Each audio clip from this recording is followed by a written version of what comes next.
ಚುನಾವಣಾ ಬಾಂಡ್ನ ಕಳ್ಳಾಟಕ್ಕೆ ಬ್ರೇಕ್ ಹಾಕಿ ಬೆಂಡೆತ್ತಿದೆ supreme court. SBIಗೆ ಜೂನ್ವರೆಗೂ time ಕೊಟ್ಬಿಡಿ, ಜೂನ್ 30ವರೆಗೂ ಟೈಮ್ ಕೊಟ್ಬಿಡಿ, ಎಲ್ಲ ಮ್ಯಾನ್ಯುಯಲಿ ಭೌತಿಕವಾಗಿ ಬರೆಸಿಟ್ಬಿಟ್ಟಿದ್ದೀವಿ, ಒಂದು ಕಡೆ ಸಿಗ್ತಾ ಇಲ್ಲ, ದೇಶಾದ್ಯಂತ ಕಲೆಕ್ಟ್ ಮಾಡಬೇಕು, ಇದೆಲ್ಲ ಹೇಳಿತ್ತಪ್ಪ ಸುಪ್ರೀಂ ಕೋರ್ಟ್. ಅಂದರೆ SBI ಸುಪ್ರೀಂ ಕೋರ್ಟ್ಗೆ ಹೇಳಿತ್ತಿದೆ. ಸ್ಟೇಟ್ ಬ್ಯಾಂಕ್ ಆಫ್ ಇಂಡಿಯಾ ಇದೆಲ್ಲ ಬರೆದಿಟ್ಬಿಟ್ಟಿದ್ದೀವಿ, ಕಂಪ್ಯೂಟರ್ಲಿಲ್ಲ, ಇದು ಕೊಟ್ಬಿಡೋಣಕ್ಕೆ ಅಂತ ಹೇಳಿದ್ದು. ಈ ಕಾಲದಲ್ಲಿ ಬ್ಯಾಂಕಿಂಗ್ ಸಿಸ್ಟಮ್ಮು ಇವರೇ ಕೊಚ್ಕೊಳ್ತಾರಲ್ಲ, ಡಿಜಿಟಲ್ ಮಾಡಿಬಿಟ್ಟಿದ್ದೀವಿ ಅಂತ. ಇಂಥ ಕಾಲದಲ್ಲಿ ಕೂಡ ಈ ಕಥೆಯನ್ನು SBI ಸುಪ್ರೀಂ ಮುಂದೆ ಹೇಳಿತ್ತು, ಜೂನ್ 30ವರೆಗೂ ಟೈಮ್ ಕೊಡಿ ಅಂತ. ಅಂದರೆ ಅರ್ಥ ಇಷ್ಟೇ, ಒಂದು ಎಲೆಕ್ಷನ್ ಮುಗಿದು ಹೋಗಿರುತ್ತೆ ಅಂತ. ಆದರೆ ಸುಪ್ರೀಂ ಕೋರ್ಟ್ ಈ ಕಥೆ ಕೆಳಕ್ಕೆ ರೆಡಿ ಇಲ್ಲ, ಇಂಥ ಕಥೆಗಳು ಮಾತ್ರ ಬೇಡಪ್ಪ ಅಂಥೇಳಿ ಇವರು ಏನು ಕೇಳಿಕೊಂಡಿದ್ದು ಅದನ್ನು ರದ್ದು ಮಾಡಿ ನಾಳೆ ಒಳಗಡೆ ಚುನಾವಣಾ ಬಾಂಡ್ನ ಎಲ್ಲ ಮಾಹಿತಿ ಕೊಟ್ಟುಬಿಡಬೇಕಂಥೇಳಿ ಸುಪ್ರೀಂ ಕೋರ್ಟ್ನ ಕಡೆಯಿಂದ ಸ್ಟೇಟ್ ಬ್ಯಾಂಕ್ ಆಫ್ ಇಂಡಿಯಾಗೆ ಸೂಚನೆ ಹೋಗಿದೆ. ಚುನಾವಣಾ ಬಾಂಡ್ ಮಾಹಿತಿ ಕೊಡೋದಕ್ಕೆ ಜೂನ್ 30ವರೆಗೂ ಸಮಯ ಕೊಡಿ ಅಂತ SBI ಕೇಳಿತ್ತು. ಕೊಡೋಕ್ಕಾಗಲ್ಲ, ಯಾವುದೇ ಕಾರಣಕ್ಕೂ ಕೊಡೋಕ್ಕಾಗಲ್ಲ ಅಂತ SBI ಹಾಕ್ಕೊಂಡಿದ್ದಂಥ ಅರ್ಜಿಯನ್ನು ಸುಪ್ರೀಂ ಕೋರ್ಟ್ ವಜಾ ಮಾಡಿದೆ. 3 ವಾರಗಳ ಡೆಡ್ಲೈನ್ ಕೊಟ್ಟಿದ್ದಾಗ ಏನು ಮಾಡ್ತಾಯಿದ್ರಿ ನೀವು? 3 ವಾರ ಇತ್ತು ನಿಮಗೆ ಟೈಮು, ಅಡ್ಜಸ್ಟ್ ಮಾಡೋಕ್ಕಾಗಲಿಲ್ವ? ಇದನ್ನು ಯಾರ ಹತ್ರ ಹೇಳ್ತಾ ಇದ್ದೀರಿ? ಇದನ್ನು ಆಗಲ್ಲ, ಈ ಅರ್ಜಿ ವಜಾ ಮಾಡ್ತಾಯಿದ್ದೀನಿ ಅಂಥೇಳಿ ಸುಪ್ರೀಂ ಕೋರ್ಟ್ ವಜಾ ಮಾಡಿದೆ. ನಾಳೆನೇ ಲಾಸ್ಟ್ ಚುನಾವಣಾ ಬಾಂಡ್ನ ಮಾಹಿತಿ ಕೊಟ್ಟುಬಿಡಬೇಕು ಸುಪ್ರೀಂ ಕೋರ್ಟ್ಗೆ ಅಂಥೇಳಿ ಸುಪ್ರೀಂ ಕೋರ್ಟ್ ಹೇಳಿದೆ. 13ರ ಒಳಗೆ SBI ತನ್ನ ವೆಬ್ಸೈಟ್ನಲ್ಲಿ ಮಾಹಿತಿ ಪ್ರಕಟಿಸಬೇಕು ಅಂತ ಕೂಡ ಸೂಚನೆ ಹೋಗಿದೆ. ಚುನಾವಣಾ ಬಾಂಡ್ ಅನಾಮಧೇಯ ಅಂತ ತೀರ್ಪು ಕೊಟ್ಟಿದ್ದಂಥ ಸುಪ್ರೀಂ ಕೋರ್ಟ್ ಇದಕ್ಕೆ ಯಾರೂ ಇಲ್ಲ, ಯಾರು ಕೊಟ್ಟರು, ಯಾರು ತೊಗೊಂಡ್ರು, ಈ ಮಾಹಿತಿ ಇರೋದು SBIನ ಬಳಿಯಲ್ಲಿ ಮಾತ್ರ. ಅನ್ಕಾನ್ಸ್ಟಿಟ್ಯೂಷನಲ್, ಇದು ಅಸಂವಿಧಾನಿಕ ಆಗುತ್ತೆ ಅಂತ ಕೂಡ ಸುಪ್ರೀಂ ಕೋರ್ಟ್ ತೀರ್ಪು ಹೇಳಿತ್ತು.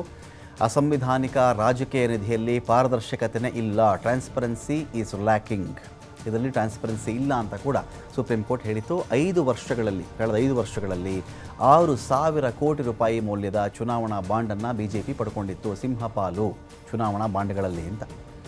ಯಾರಿಗೆಷ್ಟು ಕೋಟಿ ಇತ್ತು ನೋಡಿ? 2018ರಿಂದ 23ರ ಅವಧಿಯಲ್ಲಿ 6,566 ಕೋಟಿ BJPಗೆ, ಕಾಂಗ್ರೆಸ್ಗೆ 1,123 ಕೋಟಿ, TMC 1,093 ಕೋಟಿ, BJD 774, DMK 617, BRS 384, YSRCP 382, TDP 146, JDS 13 ಕೋಟಿ.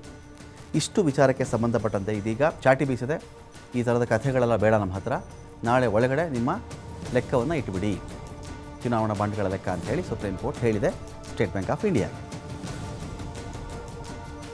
ಸ್ಟೇಟಸ್ ಕೊಡೋಕ್ಕೆ ಇದೀಗ ಪ್ರಭು ಇದ್ದಾರೆ. ಪ್ರಭು, ಎಲ್ಲಿಗೆ ಬಂತು ಇದನ್ನು? ಬಹಳ ಅಂದರೆ ಮೊನ್ನೆ ಈ ಥರ ಕೇಳಿಕೊಂಡಾಗ ಜೂನ್ 30ವರೆಗೂ ಟೈಮ್ ಬೇಕು ಅಂದಾಗ ಯಾರೋ ಕೊಡ್ತಾರೋ ಕೊಡಲ್ವೋ ಸುಪ್ರೀಂ ಕೋರ್ಟ್ ಏನು ಹೇಳುತ್ತೆ, ಅಥವಾ ಇನ್ನು ಸ್ವಲ್ಪ ಏನಾದರೂ ಅದರಲ್ಲಿ ಕನ್ಸೆಷನ್ ಕೊಡ್ತಾ ನೋಡ್ತಾ ಇದ್ವಿ. ಅದೇನೂ ಇಲ್ಲದೆ ಇನ್ನು 24 hours ಅಷ್ಟೇ ಪ್ರಭು, ಇನ್ನು 24 ಗಂಟೆ ಒಳಗಡೆ ಇಟ್ಬಿಡಿ ವರದಿನ ಅಂತ ಹೇಳ್ತಾ ಇದ್ದಾರೆ. ಏನು ಕತೆ ಈಗ SBI ಇದು ಅಂತ?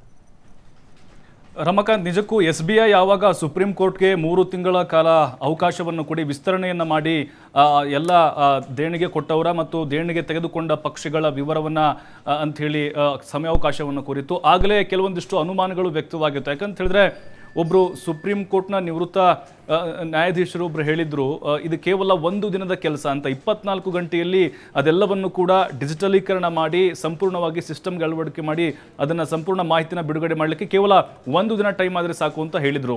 ಹಾಗಾಗಿನೇ ಈಗ ಸುಪ್ರೀಂ ಕೋರ್ಟ್ ಹೇಳಿದೆ, ಡೆಡ್ಲೈನ್ ಕೊಟ್ಟಿದೆ, ನಾಳೆ ಒಳಗಡೆ ಕಂಪ್ಲೀಟ್ ಆದಂಥ ಮಾಹಿತಿನ ಕೊಡಬೇಕು ಅಂತ. ಇನ್ನು SBI ಪರವಾಗಿ ಸಾಳ್ವೆ ಅನ್ನುವಂಥ ಹಿರಿಯ ವಕೀಲರು ವಾದವನ್ನು ಮಾಡ್ತಾರೆ, ಇಲ್ಲ ನಮ್ಗೆ ಇನ್ನೂ ಟೈಮ್ ಬೇಕು, ಇನ್ನೂ ಎಲ್ಲ ಬಾಂಡ್ಗಳನ್ನು ಕಲೆಕ್ಟ್ ಮಾಡ್ತಾ ಇದ್ದೀವಿ, ಸುಮಾರು 22,000 ಬಾಂಡ್ಗಳು ಇಲ್ಲಿವರೆಗೂ ಕೂಡ ಎಲ್ಲ ಪಕ್ಷಗಳದ್ದು ಕ್ರೋಢೀಕರಣ ಆಗಿದೆ, ಅದಕ್ಕೆ ದಾಖಲಾತಿಗಳಿದ್ದಾವೆ, ಟೈಮ್ ಹಿಡಿಯುತ್ತೆ, ಸಿಸ್ಟಮಲ್ಲಿ ಇನ್ನೂ ಕೂಡ ಆ್ಯಡ್ ಆಗಿಲ್ಲ, ಹಾಗಾಗಿನೇ ಅದು ಮುಚ್ಚಿದ ಲಕೋಟಿಲಿರ್ತವೆ, ಎಲ್ಲವನ್ನೂ ಕೂಡ ನಾವು ಬಹಿರಂಗ ಪಡಿಸಬೇಕು ಅಂತ ಹೇಳಿದ್ರೆ ಕ್ರೋಢೀಕರಣ ಮಾಡಿದ್ರು ಟೈಮ್ ಹಿಡಿಯುತ್ತೆ ಅಂತ ಹೇಳಿದರು. ಸುಪ್ರೀಂ ಕೋರ್ಟ್ ಖಡಕ್ ಆಗಿ ಒಂದು ಪ್ರಶ್ನೆ ಕೇಳ್ತು, 26 ದಿನಗಳ ಕಾಲ ಅಂದರೆ 3 ವಾರಗಳ ಕಾಲ ನೀವು ಏನು ಮಾಡ್ತಾ ಇದ್ರಿ ಅಂತೇಳಿ ಭಾಳ ಖಡಕ್ಕಾಗಿ ಒಂದು ಪ್ರಶ್ನೆನ ಕೇಳ್ತು. ಅದಕ್ಕೆ ಅಲ್ಲಿ ಅವರು SBI ಪರ ವಕೀಲರು ಕೂಡ ಉತ್ತರ ಕೊಡೋಕ್ಕೆ ತಡಬಡಾಯಿಸಿದರು. ಹಾಗಾಗಿ ನಾಳೆ ಒಳಗಡೆ ಏನಾದರೂ 24 ಗಂಟೆ ಒಳಗಡೆ ಏನಾದರೂ ನೀವು ಮಾಹಿತಿಯನ್ನು ಚುನಾವಣಾ ಆಯೋಗದ ಜೊತೆಗೆ ವೆಬ್ಸೈಟ್ನಲ್ಲಿ ಹಂಚಿಕೊಳ್ಳದೇ ಇದ್ರೆ, ಪ್ರಕಟವನ್ನು ಮಾಡದೇ ಇದ್ರೆ ನ್ಯಾಯಾಂಗ ನಿಂದನೆ ಪ್ರಕರಣವನ್ನು SBI ವಿರುದ್ಧ ನಾವು ಮೊಕದ್ದಮೆ ಹೂಡಬೇಕಾಗುತ್ತೆ ಅಂತ ಸುಪ್ರೀಂ ಕೋರ್ಟ್ ಈಗ ಖಡಕ್ಕಾಗಿ ಎಚ್ಚರಿಕೆಯನ್ನು ಕೊಟ್ಟಿದೆ. ಕಾಂಗ್ರೆಸ್ ಕೂಡ ಇದನ್ನೇ ಒಂದು ರಾಜಕೀಯ ಅಸ್ತ್ರವಾಗಿ ಬಳಕೆ ಮಾಡಿಕೊಳ್ಳುತ್ತಾ ಇದೆ. ಲೋಕಸಭೆ ಚುನಾವಣೆ ಹತ್ತಿರ ಬರ್ತಿರೋದ್ರಿಂದಾಗಿ ಕೇಂದ್ರ ಸರ್ಕಾರವೇ ಸರ್ಕಾರಿ ಸ್ವಾಮ್ಯದ ಬ್ಯಾಂಕ್ ಮೇಲೆ ಒತ್ತಡವನ್ನು ಹೇರಿ 3 ತಿಂಗಳ ಕಾಲ ಒಂದು ಗಡುವನ್ನು ಕೇಳಿತ್ತು. ಅಲ್ಲಿ ಯಾರ್ಯಾರಿದ್ದಾರೋ ಅಂದರೆ ಕೆಲವೊಂದಿಷ್ಟು ಉದ್ಯಮಿಗಳಾಗಿರ್ಬೋದು, ಅದರ ಜೊತೆಗೆ ಕಾರ್ಪೊರೇಟ್ ಕಂಪನಿಗಳಾಗಿರ್ಬೋದು, ಅವರ ಜೊತೆಗೆ ಕೇಂದ್ರ ಸರ್ಕಾರ ಏನೆಲ್ಲ ಡೀಲ್ ಮಾಡ್ಕೊಂಡಿದೆ ಅದೆಲ್ಲವೂ ಕೂಡ ಕಳಚಿ ಬೀಳುತ್ತೆ, ಕೇಂದ್ರಕ್ಕೆ ಭಯ ಶುರುವಾಗಿದೆ ಅಂತ ಕಾಂಗ್ರೆಸ್ ನಾಯಕರು ಆರೋಪವನ್ನು ಮಾಡ್ತಾ ಇದ್ರು. ಒಟ್ಟಿನಲ್ಲಿ 24 ಗಂಟೆ ಒಳಗಡೆ ಈ ಮಾಹಿತಿ ಏನಾದರೂ ಬಹಿರಂಗ ಆಗದಿದ್ರೆ ಖಂಡಿತವಾಗ್ಲೂ ಮತ್ತೊಂದು ಹಿನ್ನಡೆ ಆಗುತ್ತೆ ಮತ್ತು ಆ ಒಂದು ನ್ಯಾಯಾಂಗ ನಿಂದನೆ ಆರೋಪವನ್ನು SBI ಖಂಡಿತವಾಗ್ಲೂ ಎದುರಿಸಬೇಕಾಗುತ್ತೆ. Ramakanth, thank you. ಪ್ರಭು ಹಾದಿಮನಿ.